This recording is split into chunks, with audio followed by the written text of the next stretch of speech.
All right, we have to, hey, first of all, we are in the classroom today. It's dark. Hold on. That's better. Okay.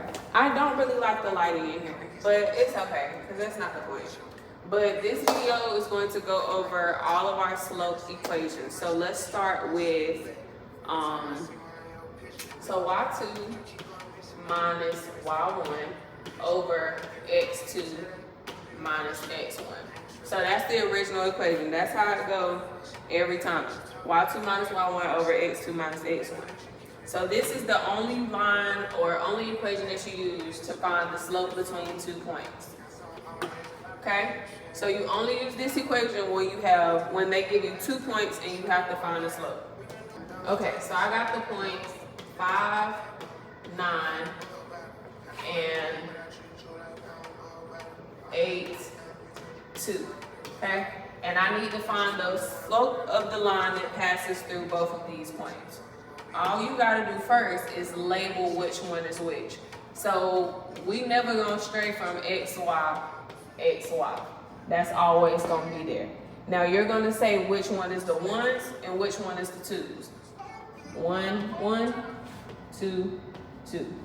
Okay? Now all I gotta do is plug in. So my equation says y2 minus y1. My y2 is 2 minus y1, 9. My x2 minus x1, x2 is 8, x1 is 5. 2 minus 9 is negative 7. 8 minus 5 is 3.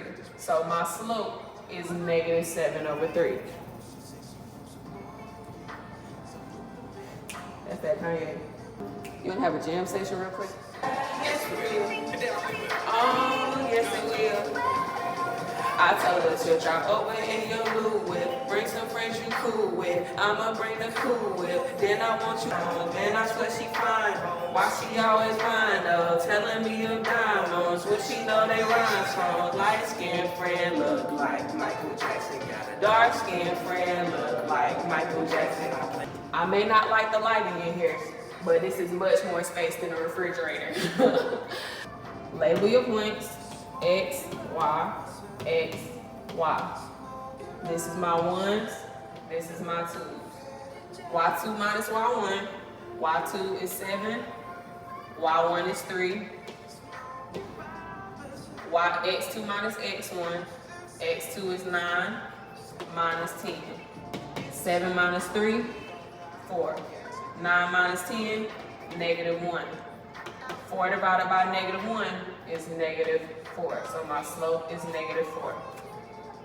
Just that easy. I say la la la la la la la la la la la, yeah. Let's try another one. Now this way I'm gonna show you that it don't matter which one is your ones and which one is your twos. So X, Y, X, Y, 1, 1, 2, 2. Y2, 7. Y1, 2. X2, 8. X1, 5. 7 minus 2, 4. No, it ain't. My bad. 5. 8 minus 5, 3. Your slope is 5 over 3. Now, let's say you sitting there and you like, which one is my ones, which one is my twos? So we got 5 over 3 right here. Watch. So let's say I want to make this my twos, this my ones. Y2, 2. Y1, 7. X2, 5. X1, 8. 2 minus 7 is negative 5. 5 minus 8 is negative 3. Negative over negative, 5 over 3. You still getting the same thing. So you do not have to worry about which one. Just make sure you got twos together, ones together. X, Y, X, Y. That's it. It's not hard. So let's say they didn't just give us the points, all they gave us was a graph, and you want to find the slope. Some people like rise over run. I want y'all to stop using rise over run. I feel like rise over run is just there's too many things we have to take into consideration, and we making too many simple mistakes. And I think this one is just kind of, the word is foolproof, but not saying you a fool, but like, that's just the word. I feel like it's just, it takes away any mistakes, room for mistakes. There we go. So my original equation, x1. Okay, there go my original. Okay, so I'm gonna pick 2 points. Right, for this particular problem, they just gave me a point, so I'm gonna say that one. I go to 6, that's my x. Then I go up 3, that's my y. So 6, 3, and then I always pick a perfect point. I'm gonna pick this one because we picked the other one during class. Over 2, down 3, so negative 3. There go my 2 points. I'm gonna label like I always do.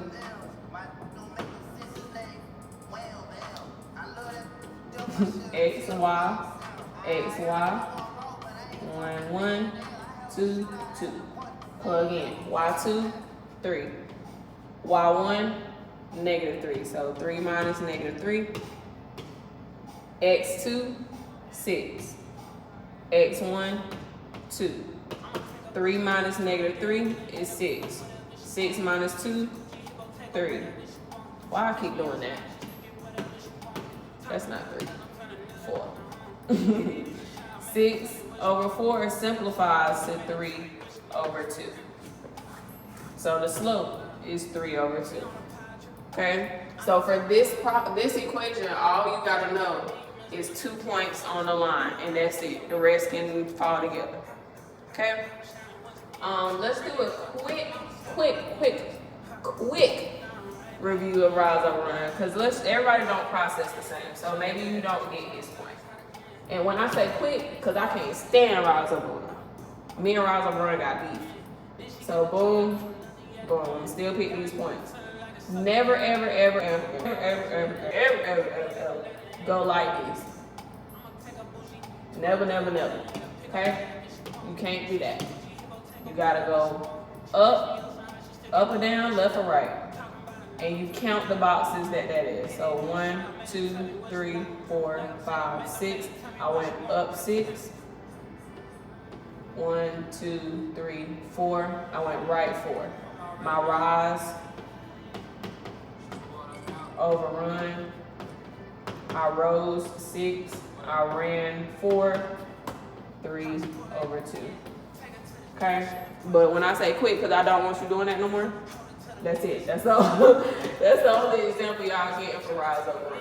Okay, so the other equation we learned was point slope. Y minus k equals m times x minus h. That's the point slope equation.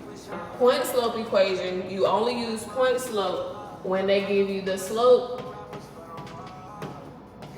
and a point. So the last equation we use if they gave me 2 points. This equation you only use it if they give you a slope and a point. Okay? So now let's say they gave me a slope of 3 and then my point that it passes through. That's how they always word it. A line that passes through point 3, 6. Now, what you have to understand is that while this is, yes, x, y, we don't mess with the x and y in this equation. Just like and this is for example purposes, don't write this down nowhere. Just like in y equals mx plus b, we don't mess with x and y. We don't mess with x and y right here, okay? So same thing. Oh, well, I want a different color. So x and y in this is now h and k, okay? So your x value in the point is h. Your y value in the point is what you substitute for k. So now all I gotta do is substitute. What color? I heard y'all say pink. Okay, y we leave it alone, so bring down y. K is now 6. My m is always slope. M is 3. X, leave that alone. And then h is 3. That's my new equation. That's how I make a point slope equation. Okay, so if they tell you to make an equation for a line that passes through point 36 and has a slope of 3, this is what the answer is. Well, let me make some better notes. Never forget that this is HK, and now all we gotta do is plug in. No. Y stays the same. My K is 12. My slope is 1/2. X stays the same, and my H is 9. And that's it. That's all. Okay? Let's do another example because it gets different if you have different numbers. So this is also called the x-intercept, but not the point of this video. Okay, this is H. Okay. And all I gotta do is plug in. This is M. All I gotta do is plug in. Bring down Y. Plug in K, which is 0. My slope is 3/2. X. Now, because this is a negative, this changes to plus H, plus 4. Why does it change to plus 4, Ms. Davis? That's such a great question. Because if I was to plug in negative, I would have X minus -4. And 2 minuses make a positive, so you might as well just say X plus 4. Okay? That's not hard, right? I don't think so. All right? Right. Okay, so that's both of our slope equations. I think that covers everything. The next video is going to be talking about parallel and perpendicular lines. So this part right here is easy. But now we're going to go into how to interpret, well, not necessarily interpret, let me not say that. How does this change depending on the parallel or perpendicular? So, see you next video. You said, baby, don't be mad, you know how brave it is. Come up in your mouth.